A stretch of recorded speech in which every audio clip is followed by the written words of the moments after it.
இது அல்லாஹ் ஏன் சொல்றான்? அப்ப இந்த குர்ஆன்ல எந்த விதமான நிர்பந்தமும் இல்லை, யாருடைய நிர்பந்தத்துக்கு இது என்ன செய்யலை, கூட்டல் குறைத்தல் இல்லை, எதற்காக வேண்டிய இதில் எந்த மாற்றமும் இல்லை. அதான் அசீஸ் என்ற அல்லாஹ். அப்படிப்பட்ட இறக்கிற குர்ஆன்ல எப்படி இருக்கும்? மிகைக்கக்கூடியவனுடைய கண்ணியமானவனுடைய எந்த பாதிப்பையும் ஏற்படுத்த முடியாதவனுடைய வேதம் எப்படி இருக்கும்? இப்போ நீங்கள் தன்சீல் அல் அசீஸ் சொல்ற நேரத்தில் உங்களுக்கு அதான் ஞாபகம் வரணும். வேறொருத்தர் தார லெட்டர், ஒரு லெட்டர் வருது, ஒரு புக் வருதுன்னா உங்களுக்கு 1000 யோசனை, கவர்மெண்ட்டுக்காக எழுதிக்கலாம், பிரச்சனைக்காக எழுதிக்கலாம், பயந்து எழுதிக்கலாம், ஆற்றலை எதையாவது ஒரு சந்தேகம் அதில் என்ன செய்யலாம், ஏற்படுத்தலாம். குர்ஆன்ல என்னென்னா கண்ணியமானவன், மிகைக்கக்கூடியவன், எந்த பாதிப்பை ஏற்படுத்த முடியாதவன், அவன் இறக்கின குர்ஆன் இது. தன்சீல் அல் அசீஸ் அர் ரஹீம், கருணை உள்ளவனுடைய வேதம். ஏனென்றால் குர்ஆனை விட இந்த உம்மத்துக்கு அல்லாஹு தாலா ஒரு ரஹ்மத் என்னது செய்ய முடியாது. காரணம், மறுமையுடைய வாழ்க்கையை தீர்மானிப்பதே எது? இந்த ஈமான் என்றது. ஈமானுக்கு வழிகாட்டக்கூடியது குர்ஆன். அதனால குர்ஆனை விட ஒரு ரஹ்மத் என்னது இல்லை. அதனால அல்லாஹு தாலா என்ன சொல்றான்னா, ரஹீமுடைய கருணையாளனுடைய வேதம் இது. உங்கள் மீது இரக்கம் கொண்டதுனால தான் இந்த வேதத்தை அல்லாஹு தாலா என்ன செய்திருக்கிறான், இறக்கி இருக்கிறான். வேதத்தை இறக்கி நீங்க படிங்கன்னு சொல்லலை, அதை வாழ்ந்து காட்டுவதற்கு ஒரு தூதரை அல்லாஹ் என்ன செஞ்சுக்கிறான், அனுப்பி இருக்கிறான் என்றால் ரெண்டே அல்லாஹு தாலா சொல்றான். தூதர், வேதம், அசீஸ், ரஹீம். தன்சீலல் அசீஸ் ரஹீம், கண்ணியமா, அதாவது கருணையுள்ளவனுடைய கண்ணியமானவனுடைய வேதம் இது அப்படின்னு அல்லாஹு தாலா இந்த இடத்துல சொல்லி காட்டுகிறான். அடுத்ததாக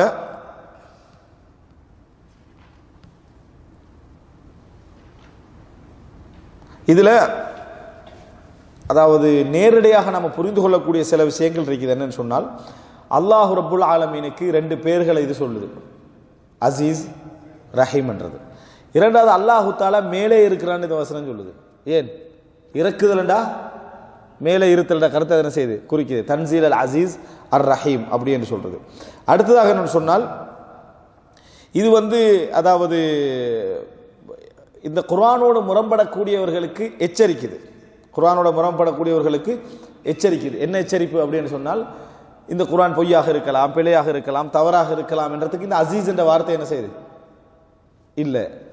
உங்களில் யார் என்ன ஒன்று எழுதினாலும் சரி, அவர்கள் மிகைக்கப்பட்ட, நான் ஏற்கனவே சொன்ன விளக்கம் விளங்கிட்டா. இது அதாவது நீங்கள் அந்த சந்தேகங்கள்லாம் கொள்ள முடியாத மாதிரியான லெவலில் ஒரு என்னது இந்த வேதம் என்ன செஞ்சுக்குது, இறங்கி இருக்கிறது என்ற அந்த மறுப்பு இந்த வசனத்தில் என்ன செய்யுது, அசீஸ் என்ற வார்த்தையில் இருக்குது. ரைட். அடுத்ததாக என்னன்னு சொன்னால், தன்சீல் அல் அசீஸ் ரஹீம். அடுத்த வசனம் என்ன, லிதுன்சிர கௌமம் மா உன்சிர ஆபாஉஹும் ஃபஹும் காஃபிலூன். இந்த வேதத்தை அல்லாஹு தாலா இறக்கி வைத்தான். ஏன் தெரியுமா? லிதுன்சிர கௌமன், நீங்கள் ஒரு சமுதாயத்தினருக்கு எச்சரிக்கை செய்வதற்காக. இந்த குர்ஆனுடைய இறக்குதலுக்கான காரணம் தன்சீல் அல் அசீஸ் ரஹீம், லிதுன்சிர கௌமன் மா உன்சிர ஆபாஉஹும். இந்த மா உன்சிர அப்படி என்றது 2 மாறி அரபுல மொழிபெயர்க்கலாம். எச்சரிக்கப்பட்ட, எச்சரிக்கப்படாத. எப்படி? எச்சரிக்கப்பட்ட, எச்சரிக்கப்படவில்லை. 2 மாதிரி என்ன செய்யலாம், மொழிபெயர்க்கலாம். அதாவது விச் என்ற கருத்தில் மா வரும். அடுத்தது இல்லை என்ற கருத்தில் என்ன செய்யும், மா என்ன செய்யும், வரும். நஃபி. விளங்கிட்டா? லிதுன்சிர கௌமம் மா உன்சிர, மா உன்சிர எச்சரிக்கப்படவில்லை. அல்லது அதாவது லிதுன்சிர கௌமம் மா உன்சிர ஆபாஉஹும், எவர்களுடைய பெற்றோர்கள் எச்சரிக்கப்பட்டார்களோ அந்த சமுதாயத்தினருக்கு நீங்கள் எச்சரிப்பதற்காக. லிதுன்சிர கௌமம் மா உன்சிர ஆபாஉஹும், அதாவது எந்த பெற்றோர்கள், எந்த மூதாதையர்கள் எச்சரிக்கப்பட்டார்களோ, எதை கொண்டு எச்சரிக்கப்பட்டார்களோ அந்த எச்சரிக்கையே இந்த சமுதாயத்துக்கும் என்ன செய்வதற்காக. ஏற்கனவே அவருடைய பெற்றோர்கள் என்ன செஞ்சுக்கிறாங்க, எச்சரிக்கப்பட்டிருக்கிறார்கள். அதுபோல அதே எச்சரிக்கையை இந்த சமுதாயத்துக்கும் நீங்கள் செய்வதற்காக உங்களை நாம் என்ன செய்திருக்கிறோம், அனுப்பி இருக்கிறோம். இப்படியும் என்ன செய்யலாம், இதை சொல்லலாம். ஆனால் முஹம்மது பின் சாலிஹ் அல் உஸைமின் இதில் விளங்கப்படுத்தார் என்று சொன்னால், இது இலக்கண அடிப்படையில் 2 மாதிரியும் புரிஞ்சு கொள்ள முடியுமாக இருந்தாலும் சரி, வரலாற்று அடிப்படையிலும் குர்ஆனுடைய ஏனைய வசனங்களை வச்சு பார்த்தால் எச்சரிக்கப்படவில்லை என்ற கருத்து தான் என்னது மிக பொருத்தமானது அப்படின்னு சொல்றாரு. ஏனென்றால் அல்லாஹு தாலா முடிக்கிற நேரத்தில் ஃபஹும் காஃபிலூன், எனவே அவர்கள் பராமுகமாக இருக்கிறார்கள், கவனமற்றிருக்கிறார்கள் என்றதை பார்க்கிற நேரத்தில் எச்சரிக்கப்படவில்லை என்ற கருத்து தான் என்னது மிக பொருத்தமா இருக்கு. பராமுகமாக இருக்கிறார்கள், கவனமற்றிருக்கிறார்கள்டா எச்சரிக்கப்படாததுனால என்ன செய்யறாங்க, அப்படி இருக்கிறாங்க அப்படி என்ற கருத்து. அடுத்த குர்ஆனுடைய வேறு இடங்களை நீங்க பார்த்தீங்கன்னு சொன்னா, அல்லாஹு தாலா என்ன செய்யறான்னு சொன்னால், அதாவது லிதுந்திர கௌமம் மா அதாஹும் மின் நதீரின் மின் கப்லிக். குர்ஆன்ல அதாவது என்ன சூறாலன்னு சொன்னா சூரத்து சஜிதா 3வது வசனம். நம்ம சஜிதா வசனம் ஓதுற டைம்ல இது வரும். எப்படின்னு சொன்னால் அதாவது லிதுந்திர கௌமன், ஒரு சமுதாயத்துக்கு நீங்கள் எச்சரிப்பதற்காக, மா அதாஹும் மின் நதீர், அவர்களுக்கு எந்த ஒரு எச்சரிக்கையாளரும் வந்ததில்லை, மின் கப்லிக், உங்களுக்கு முன்னால். இப்படி குர்ஆன்ல சூரத்து சஜிதால 3வது வசனத்துல தெளிவா என்ன செய்யுது, மா அத்தாஹும் மின் நதீர், அவர்களுக்கு எந்த ஒரு எச்சரிக்கையாளரும் வந்தது இல்லை என்று சூரத்து சஜிதா அல்லாஹ் தஆலா என்ன செய்றான், சொல்லி காட்டுகிறான். அப்ப இந்த இடங்களெல்லாம் பார்க்கிற நேரத்தில் அரபு சமுதாயம் இஸ்மாயில் அலைஹிஸ்ஸலாத்துக்கு பிறகு எந்த தூதரும் என்ன செய்யல அரபு சமுதாயத்தில் வரவில்லை என்பதை தான் என்ன செய்யுது சொல்லுது. இஸ்மாயில் அலைஹிஸ்ஸலாத்துக்கு பிறகு எந்த ஒரு தூதரும் அரபு சமுதாயத்துக்குள்ள என்ன செய்யல வரவில்லை.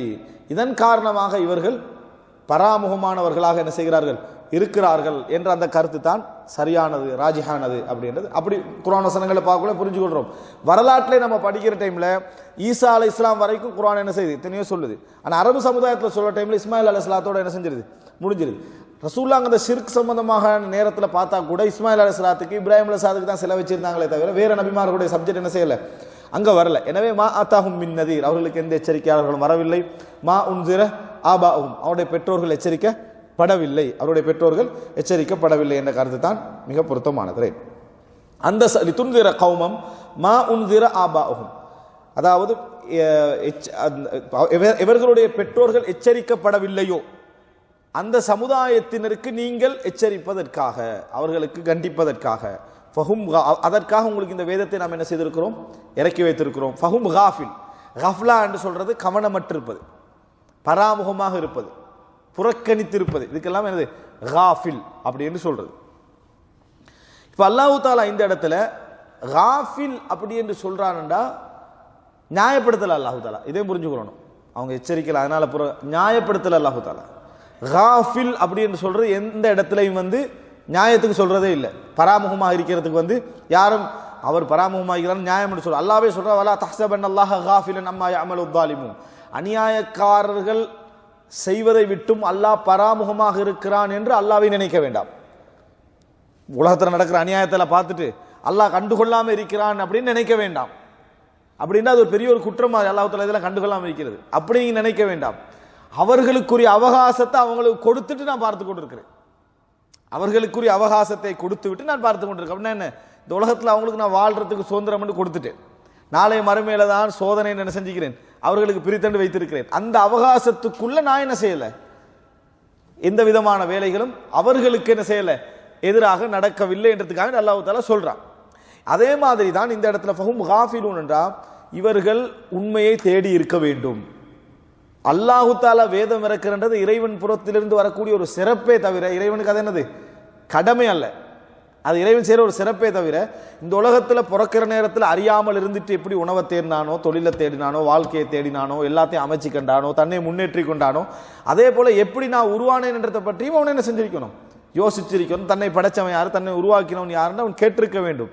எனவே அந்த வகையில் அவர்கள் குற்றவாளிகள் தான், அந்த வகையில் அவர்கள் குற்றவாளிகள் தான். எனவே காஃபில் என்று அல்லாஹ் தஆலா இங்கே சொல்றது அவர்கள் குற்றவாளிகள் என்று சொல்வதற்கு தான், அவர்கள் குற்றவாளிகள் என்று சொல்வதற்கு தான். அதே நேரம் அல்லாஹ் தஆலா மறுமையில் வெறுமனே அதை மட்டும் வைத்து குற்றம் பிடிப்பதில்லை. நீ ஏன் தேடலை இடத்தை வச்சு அல்லாஹ் தஆலா குற்றம் பிடிக்கிறது இல்லை. அவர்களுக்கு இந்த ஏகத்துவத்துக்குரிய செய்தி போய் சேர்ந்திருக்க வேண்டும். அது பழைய கால செய்தியா இருக்கலாம், புதிய செய்தியா இருக்கலாம். இப்ப நம்ம 1400 வருஷம் குர்ஆன் இறக்கப்பட்டு யார் இஸ்லாத்தை ஏற்றுக்கொள்ளவில்லையோ நாங்கள் காஃபிர் என்று தான் சொல்றோம். அதே மாதிரியான ஒரு கால பகுதி தான் அவர்களுக்கும் என்ன செஞ்சது இருந்துச்சு. எனவே அவர்கள் என்ன அந்த இஸ்லாத்தை ஏற்றுக்கொள்ளாது விட்டால் காஃபிர்கள் தான். ஆனால் இஸ்லாத்தை பற்றிய செய்தியே ஒருத்தருக்கு கிடைக்கல, இஸ்மாயில் அலைஹிஸ்ஸலாத்துடைய தூதுத்துவமும் கிடைக்கல, ஏகத்துவமும் கிடைக்கல, எதுவும் கிடைக்கவில்லை என்று அவர்கள் நாம் என்ன சொல்லுவோம், ஃபத்ரா, அஹ்லுல் ஃபத்ரா, சின்னதா அஹ்லுல் ஃபத்ரான்னு சொல்லுவோம். அப்படின்னு சொன்னால் அவர் ரசூலுல்லாஹ்களுக்கு முன்னால உள்ள எல்லாருமே ஃபத்ராவுடைய மக்கள் நினைச்சிடக்கூடாது. அப்படி ஒரு அக்கீதா நிறைய பேர் இருக்குது. ரசூலுல்லாஹ் காலத்துக்கு முன்னால ஃபத்ராவில் உள்ளவர்கள் அவங்க தண்டிக்கப்படும், அப்படி அல்ல. அஹ்லுல் ஃபத்ரா என்றது காலத்தை பொறுத்து வாரதில்லை, அது காலத்தை பொறுத்து வாரதில்லை, ஆளை பொறுத்து தான் என்ன செய்யும் வரும். ஒருவருக்கு செய்தி கிடைக்கவில்லை, ஒருவருக்கு செய்தி கிடைக்கவில்லை. இப்போ நாங்கள் சில இந்த காட்டுவாசிகள் அப்படி இப்படி நிறைய என்ன செய்கிறோம், வீடியோக்களை பார்க்குற சில உண்மை மிகி பொய்யும் இருக்குது, விளங்கிட்டா. அப்புறம் கெனிபல்ஸ் என்னது, இந்த மனுஷனை தின்ற அளவுக்கு அறியாமல் இருக்கிறதாகவும் சில பேர் என்ன செய்கிறாங்க சொல்கிறாங்க. இவங்களுக்கெல்லாம் என்ன நிலைமை அப்படின்னு ஒருத்தர் கேள்வி கேட்டார், காட்டுவாசிகளுக்கு என்ன நிலைமை அப்படின்னு சொல்லி, விளங்கிட்டா. இந்த மாதிரியான இடங்களில் வந்து நம்ம எப்படி புரிஞ்சுக்கணும்னு சொன்னால், உண்மையிலே அவர்கள் சித்தரிக்கப்படுற மாதிரி தான் அவங்க இருக்கிறாங்க அப்படின்னு சொன்னால் அவர்களுக்கு புரிஞ்சு கொள்ளக்கூடிய எந்த விதமான இதுவும் இல்லை என்று அவர்கள் அல்லாஹ்விடத்தில் தனியான ஒரு சோதனைக்கு என்ன செய்வாங்க, உள்ளாக்கப்படுவார்கள். இதன் மூலம் குற்றப்பிடிக்கப்பட மாட்டார்கள். செய்தியை புரிஞ்சு கொண்டு செய்தியை தேடாம இருப்பதனால் அவருக்கு கிடைக்கலன்னா அப்போ அவர் என்ன செய்யறாரு, குற்றவாளியா மாறாரு. ஒருத்தர் தேடுறாரு, உண்மையை தேடியும் அவருக்கு எந்த விதமான தூதுத்துவ செய்தியோ ஏகத்துவ செய்தியோ வரலேண்டா அவர் அல்லாஹு தாலா நீ தூதரை ஏற்றுக்கொள்ளவில்லையே அப்படின்னு குற்றம் பிடிக்க மாட்டான். அது இந்த காலத்திலேயே இருந்தாலும் சரி, இந்த செய்தியில இருந்தாலும் சரி. ரசூல் ஸல்லல்லாஹு அலைஹி வஸல்லம் சொல்றேன், என்னை பற்றிய செய்தி கேள்விப்படவே இல்லை, அதை பத்தியான ஏகத்துவ செய்தியே கேள்விப்படலை அப்படின்னு சொன்ன அவருக்கு நியாயமா படலை என்றதல்ல, நியாயமா படாட்டியும் பட்டாலும் கேள்விப்பட்டுச்சா இல்லையன்றதான் சப்ஜெக்ட். கேள்விப்பட்டும் அவர் ஏற்றுக்கொள்ளவில்லை என்றால் அவர் என்ன குற்றவாளியாக மாறுவார். எனவே ஃபத்ராவுடைய மக்கள் அப்படின்னு நம்ம சொல்றதை நம்ம எப்படி புரிஞ்சுக்கொள்ளணும் அப்படின்னு சொன்னால், ஃபத்ராவுடைய செய்தி அப்படி என்று சொல்றது வந்து நபி ஒருவர் வராத காலம் என்பதல்ல, நபியுடைய செய்தி கேள்விப்படாத, நபியுடைய செய்தி அடையாத காலம் என்பதை நம்ம என்ன செய்ய வேண்டும், புரிந்து கொள்ள வேண்டும். ரைட். எனவே எச்சரிக்கப்படாத ஒரு சமுதாயத்தினருக்கு எச்சரிப்பதற்காக யார் எச்சரிக்கப்படவில்லை, அவருடைய பெற்றோர்கள் எச்சரிக்கப்படவில்லை, இவங்க எச்சரிக்கப்படுறாங்க. இப்போ அவர்களுக்கு நாம் என்ன செய்திருக்கிறோம், அனுப்பி இருக்கிறோம். ரைட். அடுத்தது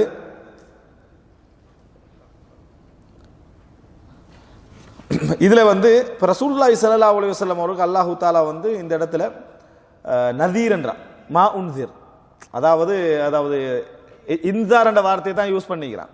அப்ப ரசூல் ஸல்லல்லாஹு அலைஹி வஸல்லம் இன்னொரு வார்த்தையும் இருக்குது அவருக்கு, முபஷிர். வெறும் எச்சரிக்கை மட்டுமல்ல, அந்த எச்சரிக்கை ஏற்றுக்கொண்ட மக்களுக்கு நபி யாரு, முபஷிர், நன்மாராயம் கூறுகின்றவர். முதலாவது எச்சரிக்கையை யார் ஏற்றுக்கொள்றாரோ அவங்களுக்கு அவர் முபஷிர். முபஷிர்னா என்ன, அதாவது நல்ல செய்தி சொல்லக்கூடியவர் அப்படின்னு அர்த்தம். அதனால முபஷிரம் வ நதீரான குர்ஆன் அல்லாஹ் தஆலா சொல்றார். முபஷிரம் வ நதீரம், அவர் நன்மாராயம் கூறக்கூடியவராகவும் எச்சரிக்கக்கூடியவராகவும் இந்த தூதர் என்ன செய்திருக்கிறார், அனுப்பப்பட்டிருக்கிறார். அடுத்தது இன்னொன்று என்னன்னு சொன்னால், அதாவது இந்த வசனத்தை பார்க்கிற நேரத்தில் ரசூல் ஸல்லல்லாஹு அலைஹி வஸல்லம் அவர்கள் அரபுகளுக்கு அனுப்பப்பட்ட மாதிரியான அந்த வசனோட தான் இருக்குது. ஏன், லிதுன்திர கௌமம் மா உன்திர ஆபாஹும், உங்களை நான் தூதராக அனுப்பி இருக்கிறேன், எந்த சமுதாயத்துடைய அதாவது மூதாதையர்கள் எச்சரிக்கப்படவில்லை அந்த சமுதாயத்தினருக்கு நீங்கள் எச்சரிக்கப்பதற்காக. அப்ப யாருக்கு இது, அரபுகளுக்கு என்ன எச்சரிக்கப்பட்ட மாதிரியான ஒரு தோரணை இருக்குது. ஆனா அப்படி இல்லை, நேரடியாக பார்த்தோம்னா என்னது, அப்படி ஒரு நம்ம பேசினதே இதை பத்தி இஸ்மாயில் அலைஹிஸ்ஸலாம் அப்படி எல்லாம் நம்ம சொல்றோம்னா அது அரபு மொழி, அரபு சமுதாயத்தோடு சம்பந்தப்படுத்த நம்ம என்ன செய்யறோம், பேசுகிறோம். ஆனால் உண்மையில இந்த வசனம் அரபு உலகத்தை பத்தி தான் பேசுது. இந்த வசனம் வந்து என்னது, ரசூலுல்லாஹ் இந்த அரபு உலகத்தை பத்தி மட்டுமல்ல, மக்காவாசியை பத்தி என்ன செய்யுது இந்த வசனம் பேசுது. ஏன்னா ரசூலுல்லாஹ் அந்த சமுதாயத்தில் வந்தாங்க, மக்காவாசியை பத்தி தான் பேசுது. ஆனால் அல்லாஹு தாலா வேற வசனங்கள் அல்லாஹு தாலா தெளிவாக ரசூலுல்லாஹி ஸல்லல்லாஹு அலைஹி வஸல்லம் தூதுத்துவம் முழு உலகத்துக்குமானது அல்லாஹு தாலா சொல்லி இருக்கிறார். உதாரணமாக வந்து சூரத்துல் நஹல் அல்லாஹு தாலா சொன்னா, குல் யா அய்யுஹன் நாஸ், நபியை நீங்கள் சொல்லுங்கள் மக்களே, இது அரபுகளே அல்ல, மக்களே, இன்னி ரசூலுல்லாஹி இலைக்கும் ஜமியா, நான் உங்கள் அனைவருக்கும் தூதராக அனுப்பப்பட்டிருக்கிறேன். அப்படின்னா இது யாருக்கு, முழு உலகத்துக்கும் ரசூல் ஸல்லல்லாஹு அலைஹி வஸல்லம் உடைய தூதுத்துவம் உண்டு அப்படின்னு சொல்றது. அதே போல தபாரக்கல்லதி நஸ்ஸலல் ஃபுர்கான அலா அப்திஹி, தனது அடியார் மீது ஃபுர்கானை இறக்கி வைத்து அல்லாஹு தாலா பரக்கத் அடைந்தவன், லியகூன லில் ஆலமீன நதீரா, உலகத்தாருக்கு எச்சரிக்கையாக அவர் இருப்பதற்காக, அல்லது உலகத்தாருக்கு எச்சரிக்கையாக இந்த வேதம் இருப்பதற்காக அப்படி என்று சொல்லி சூரா ஃபுர்கான் அல்லாஹு தாலா முதலாவது வசனத்திலே அல்லாஹு தாலா என்ன செய்யறான், சொல்லி காட்டுகிறான். இந்த வசனம் எல்லாம் ரசூலுல்லாஹ்வோட தூதுத்துவம் பொதுவானது அப்படின்றத நம்ம புரிஞ்சுக்கிறோம். அப்போ ஒரு கேள்வி, ஏன் அல்லாஹு தாலா அப்ப சொன்னான், இங்க அல்லாஹு தாலா பொதுவா சொல்லாம குறிப்பாக சொன்னான் அப்படின்னு. இப்ப நான் சொல்ற எல்லாமே முஹம்மது பின் சாலிஹ் உதைமீனுடைய தஃப்சீர்ல இருந்து சொல்றதா. ஏன் அல்லாஹு தாலா சொன்னான் என்று சொன்னால், ரசூலுல்லாஹ் பொதுவானவர் என்பதற்காக வேண்டி அந்த மக்களுக்கு எச்சரிக்கையில் அர்த்தம் இல்லையே, வணங்கிட்டா ரசூலுல்லாஹ் பொதுவானவர் என்பதற்காக வேண்டி அந்த மக்களுக்கு எச்சரிக்கை கூட அர்த்தம் இல்லை. உதாரணமா ஒருத்தர் வந்து உலகம் ஃபுல்லா பயம் பண்றாரு, வீட்டில் பிள்ளைகள் கேட்குது, நமக்கு என்ன உதவும் சொல்லலையாண்டு, நான் உங்களுக்கெல்லாம் சொல்றதுக்கெல்லாம் வர உலகத்துக்கே சொல்றதுக்கு நான் என்ன செஞ்சுக்கிறேன் வந்திக்கிறேன். அப்ப நாங்க என்ன சந்திர மண்டலத்தில் இருக்கிறோம், வணங்கிட்டா நாங்களும் இந்த உலகத்துக்குள்ள தான் என்ன செய்யறோம் இருக்கிறோம். அதாவது எதை ஒன்று சொன்னாலும் சிலர்கிட்ட ஒன்றிருக்கேன்டா பொறுப்பை காட்டிடுறது, நான் எல்லாருக்கும் உங்களுக்கு இல்லைண்டா. அப்படியே ஒருத்தரும் பிரிஞ்சா ஒருத்தருக்குமே என்னது இல்லைன்ற அர்த்தம். முதலாவது யாருக்கு அது முன்னால உள்ளவருக்கு தான் சொல்லணும். அதனால தான் நம்ம முதல்ல என்ன சொல்றோம், வஅன்திர் அஷீரத்தக்கல் அக்ரபீன், நெருங்கிய உறவினர்களுக்கு எச்சரிப்பை. தவ்வால பெரிய பிழையே என்ன இன்றைக்கு அதுதான். தவ்வால பெரிய பிள்ளைன்னா நிறைய தாயிகள் முத்தாவின்கள் எல்லாம் பார்த்தீங்கன்னா உலகத்துக்கே தவ்வா கொண்டு போகிறது ஃபுல் இதாக இருப்பாங்க. ஆடியோ ரெக்கார்ட் பண்ணுறது, பதில் போடுறதும், அது போடுறதும் முத்தாவின்கள் தான் வழங்கிட்ட நிறைய வேலை செய்ய. வீட்டுக்கு சப்ஜெக்டே இல்லை. இன்றைக்கு அவர் என்ன செய்கிறாருன்றதே அவங்களுக்கு என்னது தெரியாது தவ்வாவுடைய விஷயத்தில். முதலாவது உலகத்துக்கு இன்றைக்கு நிறைய பேருக்கு நான் சொன்னேனே காட்டுவாசிகளை பற்றியெல்லாம் கவலை இருக்குது. காட்டுவாசிகள் இஸ்லாத்துக்கு வருவாங்களா இல்லைன்னு. வீட்டுவாசிகள் பெரிய பிரச்சனைகள் என்ன செய்யறாங்க, உட்கார்ந்துட்டு இருக்கிறாங்க. இவருடைய ஒரு செய்தியும் அவங்களுக்கு என்ன தெரியாது. அப்போ உலகத்துக்கே தவ்வா செய்ய போறேன் அப்படின்னு சொல்லிட்டு உலகத்துக்கே நம்ம கொண்டு போய் சேர்க்க போறோம். அப்போ நிறைய பேருக்கு பல மொழிகள், நம்ம ஒரு 10 மொழி சின்ன வயசுலேருந்தே படிச்சிருக்கலாம், விளங்கிட்டா அப்படின்னு சொல்லி இதெல்லாம் நடவு. ஆனால் பக்கத்தில் உள்ளவருக்கு என்னது சொல்றதுக்கு எண்ணம் இல்லை, இருக்கிறத பயன்படுத்துறதுக்கு எண்ணம் எதுவும் இல்லை. இதான் மிக முக்கியம். இப்போ அல்லாஹ் தஆலா என்ன சொல்றான்டா, குர்ஆன் நம்மட பலகீனங்களோட வராதே, அது ரஹ்மானுடைய குர்ஆன். அல்லாஹ் சொல்ற முதலாவது எச்சரிக்கணும் வந்தது உலகத்துக்கே எச்சரிக்கிறதுக்காக ரசூல் ஆளுக்கு இங்கிலீஷை படிப்பிச்சு கொண்டு போய் அமெரிக்காவில் இறக்கி விடுறதில்ல.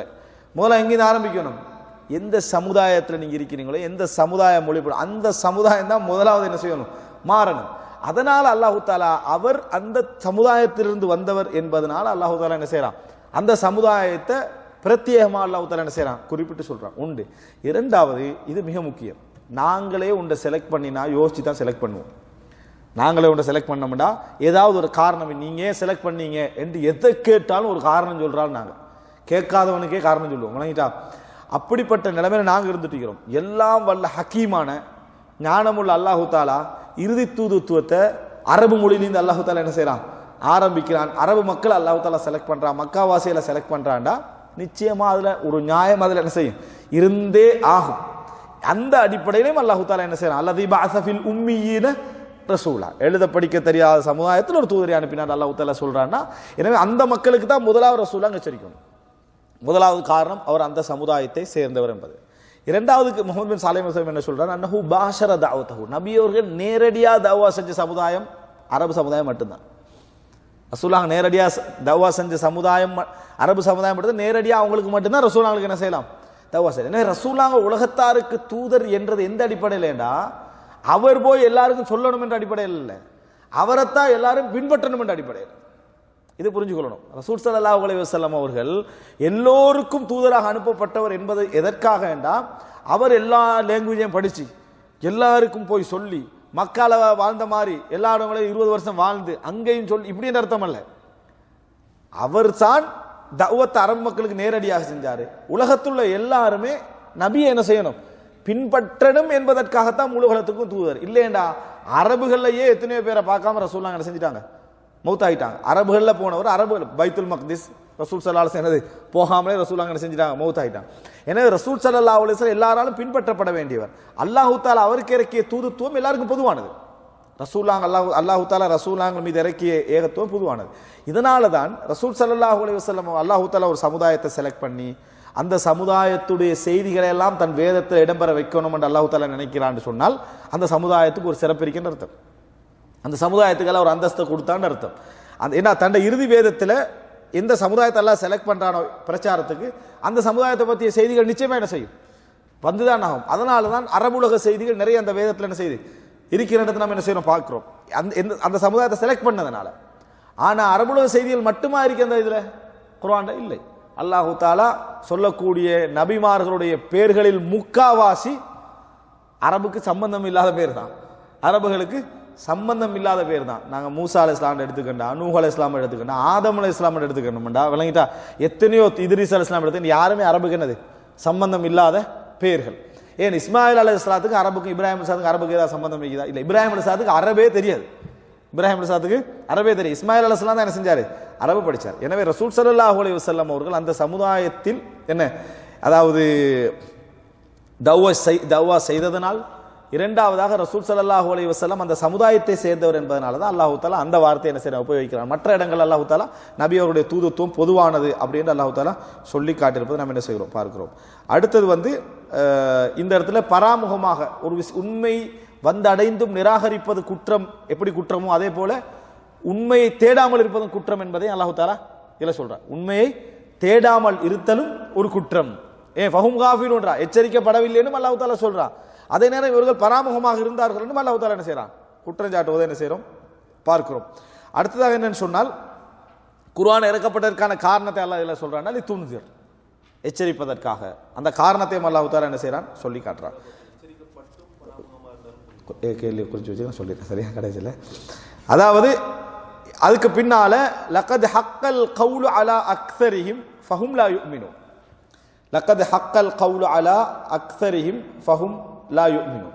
அவர் கேட்டதை இதில் சேர்த்து சொல்லிடுறேன். அதாவது என்னன்னா, எச்சரிக்கப்பட்டும் பராமுகமாக இருந்தார்கள், எச்சரிக்கப்படாமல் பராமுகமாக இருந்தாலே குற்றம் அப்படின்ற ஆகிட்டா, எச்சரிக்கப்பட்டு பராமுகமாக இருந்தால் என்ன மிகப்பெரிய குற்றவாளிகள் அப்படி என்பதில் சந்தேகம் இல்லை. அடுத்து எச்சரிக்கப்பட்டும் அவர்கள் பராமுகமாக இருந்தார்கள்னா அந்த ஃபா என்ற வார்த்தை என்ன செய்யாது, வராத அரபில். ஃபா என்றது ரீசன், ஃபா என்றது என்ன ரீசனுக்கு சொல்றது, ரீசனிங். ஏன் அவர்கள் பராமுகமாக இருந்தார்கள் என்றால் எச்சரிக்கப்படாததுனால. எச்சரிக்கப்பட்டதனால் அவர்கள் பராமுகமாக இருந்தார்கள்னா மொழி என்னது பிலங்க. எச்சரிக்கப்படாததனால் அவர்கள் பராமுகமாக என்ன செய்தார்கள் இருந்தார்கள். ஆனா பராமுகமாக இருந்தது என்பது என்னது குற்றம். என்ற கஃப்லா என்ற வார்த்தை பராமுகம் என்ற அல்லாஹ் என்ன செஞ்சிருக்கலாம், அவர்கள் அதனால் அறியாதவர்களாக இருந்தார்கள், அதனால் விளங்காமல் என்ன செய்தார்கள் இருந்தார்கள்னா நியாயப்படுத்தலான்னு அர்த்தம். இங்க அல்லாஹ் கஃப்லான்றான். காஃபில் அப்படி என்று சொல்றது எப்பயுமே குற்றம் தான். பராமுகமாக இருக்கிறது கிட்டத்தட்ட நெக்லெக்ட் பண்ற மாதிரி, புறக்கணிக்கிற மாதிரியான ஒரு அம்சம். லக்கத் ஹக்கல் கவுலு அலா அக்ஸரிஹிம் ஃபஹும் லா யுமினூன். அல்லாஹ் தஆலா இதுல உண்மையை தேடாமல் இருந்தது ஒரு குற்றம் என்றதை நீங்க இதுல புரிஞ்சுக்கலாம். எச்சரிக்க முன்னாலே அல்லாஹ் தஆலா சொன்னா லக்கத் ஹக்கல் கவுலு அலா அக்ஸரிஹிம். ஹக்கல் கவுல் இறைவனது வார்த்தை உண்மையாகி விட்டது, அலா அக்ஸரிஹிம் அவர்களில் அதிகமானவர்கள் மீது. அதாவது இறைவனுக்கு உண்மை தெரியும், இறைவன் உண்மை எழுதியிருக்கிறான், உண்மையை அறிந்திருக்கிறான். என்றைக்கு அது பிராக்டிக்கலாக வெளிப்படுதோ அதைத்தான் அல்லாஹ் இதில் சொல்றான். மக்கள் பார்க்கிற அளவுக்கு யதார்த்தமாக நிகழுதோ எனது வார்த்தை இவர்களில் உண்மையாகி விட்டது, அவர்களில் அதிகமானவர்களில் எனது வார்த்தை உண்மையாகிட்டு. லக்கத் ஹக்கல் கவுலு அலா அக்ஸரி அப்படின்னா நடந்தேறிச்சு, நான் சொன்னது நடந்துச்சு. என்ன ஃபஹும் லா யுமினூன், அவர்கள் ஈமான் கொள்ள மாட்டார்கள் என்ற அந்த வார்த்தை நடந்தேறிட்டு. அப்ப அவர்கள் பராமுகமாக இருந்தார்கள் அல்லாஹ் தஆலா சொல்றானே, அதெல்லாம் வேண்டுமென்று இருந்த மக்கள் நிறைய இருக்கிறாங்கன்னு அர்த்தம். அதாவது தெரியாம செய்தி வரலையே, விளங்கல்ல, உண்மையை தேடி கிடைக்கல என்ற மக்கள் குறைவு, என்ற மக்கள் குறைவு. அதிகமானவர்கள் என்னன்னு சொன்னால், வந்தாலும் இதை நம்ம விட்டு கொடுக்கிற நிலைமையில ஒரு நாள் இருக்க மாட்டோம் என்ற பிடிவாதத்தோடு பரமகமாக இருந்தவர்கள் தான் அதிகம். உண்மையை சொல்ல போனால் எங்களை சூழ வாழக்கூடிய மக்கள்ல உண்மையை ஏற்றுக்கொள்ளக்கூடியவர்கள் மனோநிலையில் இருக்கக்கூடியவர்கள் கொஞ்சம் பேர் தான். அது எப்படி பார்த்தாலும் சரி, விளங்கிட்டா. ஒரு ஒரு சமுதாயத்தில் கூட இருக்கலாம், தாழ்த்தப்பட்ட மக்கள் அதிகமானவங்களா இருக்கலாம், விளங்கிட்டா. அதே போல ஒரு ஊர்ல அதிகமாகவும் இருக்கலாம். நீங்க அப்படி மொத்தமா எடுத்து பார்த்தீங்க அப்படின்னு சொன்னால் என்ன சொன்னாலும் நிச்சயமா ஏற்றுக்கொள்ள மாட்டீங்க நம்பிக்கையோட தான் நம்ம போய் சொல்றோம். 90% நம்ம சொல்ற டைம்ல என்ன அடிப்பாங்க, ஏசுவாங்க, இயன்ற அளவுக்கு பொதுவாக என்ன செய்வோம் பேசுவோம். ஏன்னா ஏற்றுக்கொள்ற நிலைமையில இல்லை, சொன்னாலும் ஒரு நாளும் ஏற்றுக்கொள்ள மாட்டோம். அவங்களுக்கு எது சந்தோஷமா இருக்குது, நம்ம உண்மையை சொல்ற நேரத்தில் கூட, வணக்கத்துக்குரிய அல்லாஹ் ஒருவன் சொல்ற நேரத்தில் கூட அவங்க என்ன விரும்புறாங்க அப்படின்னா, நீங்க பாருங்க இப்போ உங்களோட மார்க்கத்தை நீங்க சொல்றீங்க, வணங்கிட்டா நீங்க பின்பற்றீங்க, உங்களுக்கு சரியான விடுது நீங்க பின்பற்றீங்க, இப்படி நம்ம சொல்றதை தான் அவங்க விரும்புறாங்க. உண்மையை சொல்ற நேரத்தில் கூட அவங்களுடைய அதிகபட்ச அவங்களுடைய தயவு என்ன அப்படின்னு சொன்னால், உங்களது மார்க்கம் லக்கும் தீனுக்கும் வலிய தீனன்றது அவங்களோட விருப்பம். அந்த லக்கும் தீனுக்கும் வலிய தீன் என்ற முன்னுரையோட பேசினா கேட்டுக்கிறாங்க. நாங்கள் உங்களுக்கு விளங்கப்படுத்துறோம், விளங்கிட்டா நீங்களே எங்களுக்கு விளங்கப்படுத்துங்க, இப்படி பேசினா மட்டும்தான் என்ன செய்யறாங்க கேட்கிறாங்க. அப்ப அல்லாஹ் என்ன சொல்றான்னா, லக்கத் ஹக்கல் கவுலு அலா அக்ஸரிஹிம். இதான் அது. யாருமே அதில் ஏற்றுக்கொள்ற நிலைமையில இல்லை, யோசிக்கிற நிலைமையில. உண்மையிலே ஒரு பெரிய கஷ்டமான வேலை ஒன்றும் அல்லது. படைச்சவன் ஒருவன் தான் என்று சொல்றதுக்கும் நாம் படைக்கப்பட்டவன் என்றதை நம்புறதுக்கும் ஒரு பெரிய ஆய்வு என்னது தேவையில்லை. இயற்கையாக இந்த மூளை ஏற்றுக்கொள்ளக்கூடிய விஷயம். சாதாரணமான ஒரு சின்ன ஒரு பொருளை கூட படைக்கப்படாமல் உருவாகவில்லை என்று நம்பக்கூடிய மனிதனால அண்ட சராசரங்கள் எல்லாம் சும்மா சாதாரணமாக உருவாக்கப்பட்ட நம்புறான்னா அவன் ஜாஹில் என்றதை தவிர வேற எதுவுமே இல்லை. ஆனா இந்த உண்மையை கூட அவன் ஏற்றுக்கொள்ள மாட்டான். அதனால அல்லாஹ் என்ன சொல்றான்னா, அவர்களுடைய பராமுகம் என்பது வேணுமென்று இருந்ததுதான்.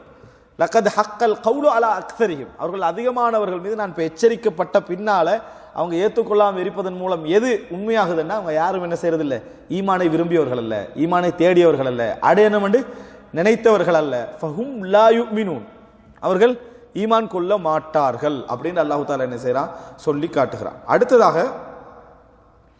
அதாவது பல இடங்கள் அல்லாஹ் தஆலா என்னது பாருங்க, சூரா யூனுஸ்ல அல்லாஹ் தஆலா 33ஆம் வசனத்துல சொல்றான், கதாலிக ஹக்கத் கலிமத்து ரப்பிக, இப்படித்தான் உமது இறைவனது வார்த்தை உண்மையாகிவிட்டது, அலல்லதீன ஃபஸகு, பாவம் செய்தவர்கள் மீது இறைவனது வார்த்தை உண்மையாகிவிட்டது, அன்னஹும் லா யுமினூன், அவர்கள் ஈமான் கொள்ள மாட்டார்கள் அப்படி என்பது. அதாவது இங்க அல்லாஹ் என்ன சொல்றான்னா, எச்சரிக்கப்படுறாங்க, எச்சரிக்கப்படாட்டியும் இவர்கள் அதிகமானவர்கள், என்ன எச்சரிக்கப்பட்டாலும் இவர்கள் அதிகமானவர்கள் ஈமான் கொள்ள போவது இல்லை. ஆனாலும் எனக்கு எதிரான ஆதாரம் ஒன்று இருக்கக்கூடாது, நான் எச்சரிக்கலைன்னு சொல்லி, அதனால நான் என்ன செஞ்சிடறேன், தூதர்கள் அனுப்பி நபிமார்கள் அனுப்பி எச்சரிக்கிறது முடிச்சிடுறேன். ஆனால் அதிகமானவர்கள் இவங்க என்ன செய்ய போறதில்லை, இனாது பிடிவாதம் பிடித்தவர்கள் மாறப்போவதில்லை அப்படின்னு அல்லாஹ் தஆலா. இதே மாதிரி அல்லாஹ் தஆலா அதாவது சூரா காஃபிர்ல 6வது வசனம், மன்னிக்கக்கூடிய சூரா அல்லாஹ் தஆலா சொல்றான், வகதாலிக ஹக்கத் கலிமத்து ரப்பிக், இப்படித்தான் உமது இறைவனது வார்த்தை உண்மையாகிவிட்டது, அலல்லதீன கஃபரு அன்னஹும் அஸ்ஹாபுன் நார், காபிர்கள் மீது அவர்கள் நரகவாதிகள் அப்படி என்று சொல்லி விளங்கிட்டா. அப்போ அல்லாஹ் தஆலா இதை ஏன் ஏற்படுத்துறான் அப்படி என்று சொன்னால், நீங்க பார்க்கலாம் சூரா சஃப்ல 5வது வசனம், ஃபலம்மா ஸாகு, பாருங்க அல்லாஹ் எப்படி சொல்றானு, அவர்கள் சாய்ந்த பொழுது, உண்மையை விட்டு சாய்ந்த பொழுது, உண்மையை விட்டவர்கள் பிறண்ட பொழுது, அஸாகல்லாஹு குலூபஹும், அவர்களது உள்ளங்களை அல்லாஹ் தஆலா முழுமையாக பிரட்டிட்டான். அப்ப முதலாவது யார் செய்யறது, அவர்கள். முதலாவது அந்த ஸைக விரும்புறது யாரு, கேட்கக்கூடாது, இது என்ன இவன் சொல்ல வரான், இதே நான் கேட்கணும், இவன் யாரு சொல்றதுக்கு என்று யார் நினைக்கிறது, அவர்கள். இந்த இந்த நிலைமை ஒரு மனசுக்கு இருந்தா அல்லாஹ் என்ன செய்யறான்டா, அதுக்கேற்ற மாதிரி என்ன செஞ்சிடறான், அப்படியே விளங்காத மாதிரி அல்லாஹ் என்ன செஞ்சிடறான், ஏன்னா அவனோட விருப்பமே அதுதான், அவனோட விருப்பத்துக்கு ஏற்ப அல்லாஹ் என்ன செஞ்சிடறான், உதவி செய்து விடுங்க. அதனால தான் இஸ்லாமிய அறிஞர்கள் சொன்னாங்க, அல் மஅசியத்து பஅதல் மஅசியா அதாப், ஒரு பாவம் செய்த பின்னால இன்னொரு பாவம் செய்ய உங்களுக்கு சந்தர்ப்பம் கிடைக்குதுன்னு சொன்னா அல்லாஹ் உங்களை தண்டிக்கிறான்னு அர்த்தம். ஒரு பாவம் செய்த பின்னால அந்த பாவம் லேசாகினாலோ அல்லது இன்னொரு பாவம் செய்யறதுக்கான சந்தர்ப்பம் கிடைச்சாலும் அர்த்தம் என்ன, அல்லாஹ் உங்களை தண்டிக்கிறான்னு அர்த்தம். ஒரு பாவம் செய்யறதுக்கே உங்களுக்கு பெரிய பிரச்சனை, அல்லது ஒரு பாவம் செஞ்சு பெரிய அவமானத்துக்குள்ள நீங்க விழுந்துட்டீங்க, அடுத்த பாவம் செய்யறதுக்கு வாய்ப்பே இல்லைன்னா அல்லாஹ் தஆலா உங்களை திருத்த போறான்னு அர்த்தம், அல்லாஹ் உங்களே திருத்த போறான்னு அர்த்தம். அதையும் நம்ம விளங்கலேண்டா அதுக்கு அடுத்த கட்டம் என்ன வரும் தெரியுமா,